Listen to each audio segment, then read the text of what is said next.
Ayoko rin naman isipin ng tao, winaldas ko 700 million. Nisin ko, may discretionary fund na pwedeng kunin ng Senate President. Maraming previous Senate Presidents, tens or hundreds of millions kinuha. Nisin ko, hindi ako kumuha doon.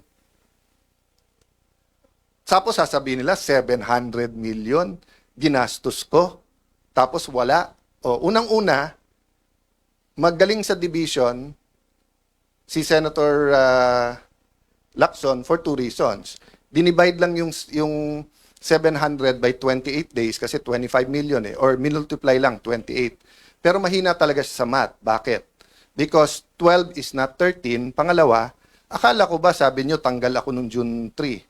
O ilan araw ang May 11 hanggang June 3? O, paano naging 28? Diba? So makikita mo talaga na mahuhuli sa bibig ang isda. Pero bakit nga nanggugulo na manggugulo si Senator Lacson? So on one hand, stick tayo to the issue. On the other hand, there are some issues, tactical issues, na kailangan mo sagutin kasi kung hindi, masisira main message mo. So kung ang main message natin is good governance, tapos akala ng tao may anomalya sa 700 million. So sabi niya, isipin mo, walang productivity. O bakit ngayon break eh?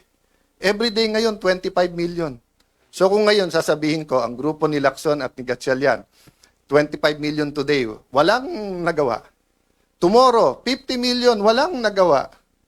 O sa Monday, kung 5 araw na, 125 million, walang, naka-break tayo eh. Meron pre-trial eh. Diba? So wag natin lokohin ang tao.